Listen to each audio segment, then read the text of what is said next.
অনেকে বলে হুজুর গুনাহ থেকে কিভাবে বেঁচে থাকবো, যতই চেষ্টা করি গুনাহ থেকে বাঁচতে পারি না।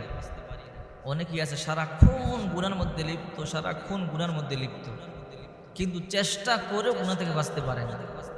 তবে গুনাহ থেকে বাঁচার একটা মাধ্যম আল্লাহ পাক রব্বুল আলামিন বলে দিয়েছেন। যদি কোনো মানুষ এই মাধ্যমটা অবলম্বন করে, এই রাস্তাটা অবলম্বন করে, আল্লাহ পাক রব্বুল আলামিন অবশ্যই তাকে গুনাহ থেকে হেফাজত করবেন।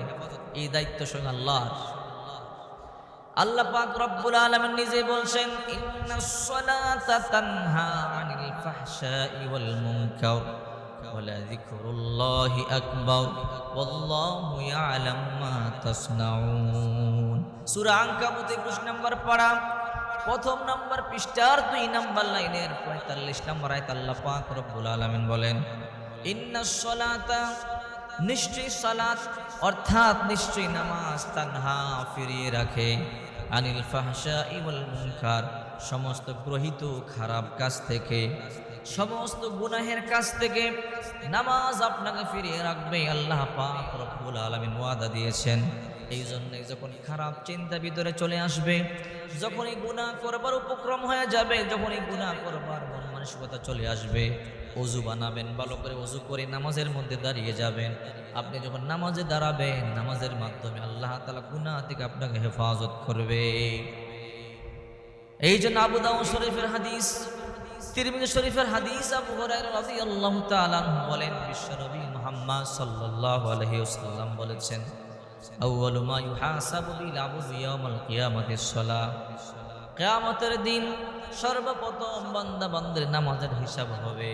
বিশ্বনবী মুহাম্মদ সাল্লাল্লাহু আলাইহি ওয়াসাল্লাম বলেন, কিয়ামতের দিন সর্বপ্রথম নামাজের হিসাব হবে।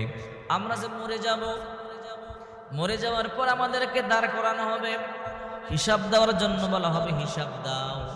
সর্বপ্রথম জিজ্ঞাসা করা হবে, সঠিকভাবে নামাজ আদায় করেছো কিনা। কয়টা বাড়ি করেছো জিজ্ঞাসা করবে না, কয়টা গাড়ি করেছো জিজ্ঞাসা করবে না, কয়টা দোকান করেছো জিজ্ঞাসা করবে না, কয় কোটি টাকার মালিক হয়েছো জিজ্ঞাসা করবে না। সর্বপ্রথম জিজ্ঞাসা করবে, সঠিকভাবে নামাজ আদায় করেছো কিনা। নামাজের হিসাব দাও, তারপর কদম বাড়াও। নামাজের হিসাব যারা সঠিক হবে, সব হিসাব সঠিক হয়ে যাবে।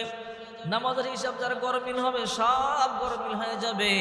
এই জন্য আপনার আমার নবী বিশ্বনবী মুহাম্মদ সাল্লাল্লাহু আলাইহি ওয়াসাল্লাম বলেন, যেমনি ভাবে আমাকে নামাজ পড়তে তোমরা দেখেছো, ঠিক তেমনি ভাবে তোমরা নামাজ আদায় করো।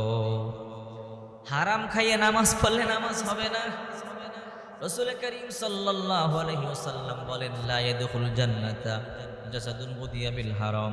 হারাম দেহ, হারাম শরীর জান্নাতে ঢুকবে না। আপনার দেহের মধ্যে গোশত আছে 60 কেজি, 1 লিটার গোশত হারাম। দেহের মধ্যে রক্ত আছে 6 লিটার, 1 ফোঁটা রক্ত হারাম। ওই দেহ, ওই রক্ত জান্নাতে ঢুকবে না। তাহলে আপনি হারাম খাইয়ে নামাজ পড়লে কি হবে? আপনার নামাজ তো কবুলই হবে না। এই জন্য আমার নবী বিশ্বনবী মুহাম্মদ সাল্লাল্লাহু আলাইহি ওয়াসাল্লাম বলেন, মান ইশতারা বিআশরাতি দারাহিম ফিহি দিরহাম হারাম লাম ইয়াকবালিল্লাহু সালাতাহু। বিশ্বনবী মুহাম্মদ সাল্লাল্লাহু আলাইহি ওয়াসাল্লাম বলেন, যদি তুমি 10 টাকা দিয়ে কাপড় কিনো, এর মধ্যে 1 টাকা হারাম আছে।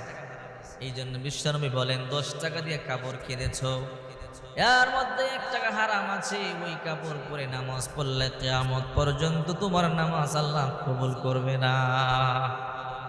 চিন্তা করছেন? নামাজ তো পড়েন, নামাজের মতো নামাজ কয়দিন পড়েছেন? এই জন্য আপনার আমার নবী বিশ্বনবী মুহাম্মদ সাল্লাল্লাহু আলাইহি ওয়াসাল্লাম একদিন সাহাবায়ে কেরামদেরকে নিয়ে বয়ান করতেছেন। এক ব্যক্তি আউলা কেশ, পাগল বেশ, মুসাফির মানুষ, ক্লান্ত পরিশ্রান্ত বদনে কাবার গেলাম ধরে ইয়া রব বলে বলে কাঁদতেছে।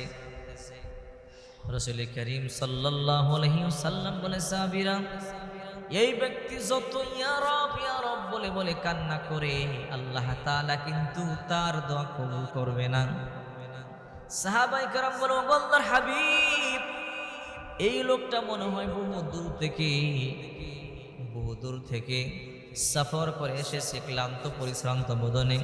ইয়া রব বলে বলে এই লোকটা চোখের পানি ছেড়ে কাঁদতেছে, তার দোয়া কেন কবুল হবে না? বিশ্বনবী মুহাম্মদ সাল্লাল্লাহু আলাইহি ওয়াসাল্লাম বলেন তার খাদ্য হারাম, তার বস্ত্র হারাম, তার পোশাক হারাম, তার হারাম খাদ্য নিয়ে, হারাম বস্ত্র নিয়ে, হারাম পোশাক নিয়ে যতদিন পর্যন্ত খাবার গিলাপ ধরেও কান্নাকাটি করে আল্লাহ তার কান্না মঞ্জুর করবে না। ইবাদত বন্দেগী যে করেন হিসাব করে করবেন। এই জন্য আপনার আমার নবী বিশ্বনবী মুহাম্মদ সাল্লাল্লাহু আলাইহি ওয়াসাল্লাম বলেছেন, আখলিস দীনাকা ইয়াকফিকাল আমালুল কলিল, তোমার ঈমানকে খাঁটি করো, ঈমানকে পরিশুদ্ধ করো, অল্প আমলেই তোমার নাজাতের জন্য যথেষ্ট হয়ে যাবে। ঈমানকে পরিশুদ্ধ করো, আমলকে পরিশুদ্ধ করো, অল্প আমলেই নাজাতের জন্য যথেষ্ট হয়ে যাবে। যেন আমলকে শুদ্ধ করেন, আমল কম করেন কিন্তু আপনার আমলে কাজে আসবে। আমল কম করেন কিন্তু আমল শুদ্ধভাবে করেন, দেখবেন আপনার আমল কাজে আসবে।